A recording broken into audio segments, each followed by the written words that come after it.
নমস্কাৰ। এইবাৰ আমাৰ সোবনঘাটা ৭৭ সংখ্যক মাঘ মেলা লগতে ১৪তম ইণ্ডো ভূটান ফ্ৰেণ্ডশ্বিপ মেলা ইয়াৰে প্ৰস্তুতি আমি চলাই আছো। প্ৰায় প্ৰস্তুতি সম্পূৰ্ণ হ'বলৈ ধৰিছে। আমাৰ হাতত বেছি টাইমো নাই, গতিকে আমি এইবাৰ ধুনীয়াকৈ আগবঢ়াই নিম বুলি আশা ৰাখিছোঁ। কেইদিনীয়াকৈ হ'ব? এইবাৰ আমাৰ 9 দিন হ'ব। আগন্তুক দিনবোৰত আমি 8 দিন কৰিছিলোঁ। গতিকে আমাৰ অহা বছৰ যিহেতু চিলভাৰ কি বুলি কয় হীৰক জয়ন্তী হ'ব, সেইকাৰণে আমি এইবাৰ 9 দিনীয়া কাৰ্যসূচী লৈছোঁ। ইয়াত আমাৰ 16 জানুৱাৰীৰ পৰা 24 জানুৱাৰীলৈকে ইয়াত আমাৰ ছিংগাৰ বিলাক থাকিব। প্ৰথম দিনা অপেনিং কি বুলি কয় মিট টুগেডাৰ হ'ব। ভূটান আৰু ইণ্ডিয়াৰ আমাৰ সকলো আলহীবিলাক একেলগে লগ হৈ আলোচনা হ'ব।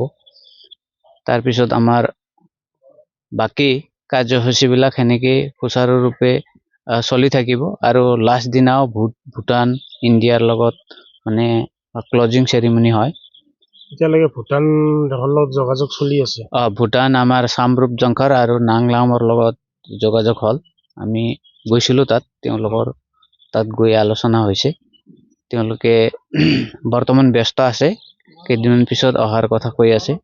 এই মেলাখনৰ তাৎপৰ্যটো কি?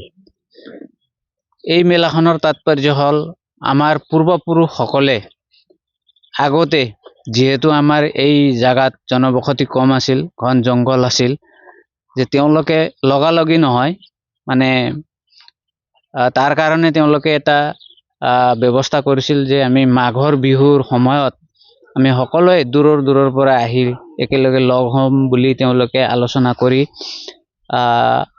মাঘৰ 2 তাৰিখ বা 3 তাৰিখে এই মানে মাঘ বিহু সভা বুলি তেনেকৈ মানে পালন কৰিছিল।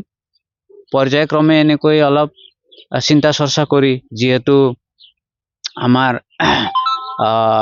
পৰিৱেশবিলাকো ভাল হ'ল, জনবসতিও যথেষ্ট হ'ল। বিশেষকৈ মাঘ মেলাখন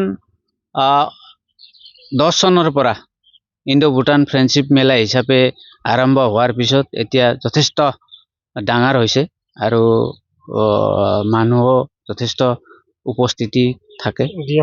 দেশৰ মাজত বাণিজ্যিক দুয়োখন দেশৰ মাজত বাণিজ্যিক হয়, তেওঁলোকৰো কিছুমান সুবিধা অসুবিধা থাকে ভূটানৰ, কাৰণ তেওঁলোকে ৰাজা বিশেষ কৰি গুৰুত্ব দিয়ে যিহেতু মানে কিছুমান সময়ত তেওঁলোকে পাৰ্মিশ্যন নাপায়। কিছুমান সময়ত তেওঁলোকে পাৰ্মিশ্যন নোপোৱাৰ কাৰণে দোকানবিলাক কম হয়, আৰু কিছুমান সময়ত যদি পাৰ্মিশ্যন পায় তেতিয়াহ'লে যথেষ্ট দোকানো হ'ব। কুৰ্মা লগা বুলি কোৱা হয়, তেওঁলোকে ইয়াত বস্তু বিক্ৰী কৰিব, ইয়াৰ পৰা লৈ যাব। বিশেষ নাম এটা আছে কুৰ্মা লগা কোৱাটো এটা তাৎপৰ্য আছে যে আগতে আমাৰ সোবনঘাটাত তেওঁলোকে বৃহস্পতিবাৰ, শুক্ৰবাৰ, শনিবাৰ, ৰবিবাৰ এনেকৈ 4 দিনলৈকে থকা আছিল। মানে এনেকুৱা শ্বৰ্টকাট চৌকীৰ পিনৰ ফালৰ পৰা তেওঁলোকে খোজকাঢ়ি আহিছিল। খোজকাঢ়ি আহি আমাৰ ইয়াত গাঁৱে গাঁৱে গৈ ৰাতি থাকিছিল।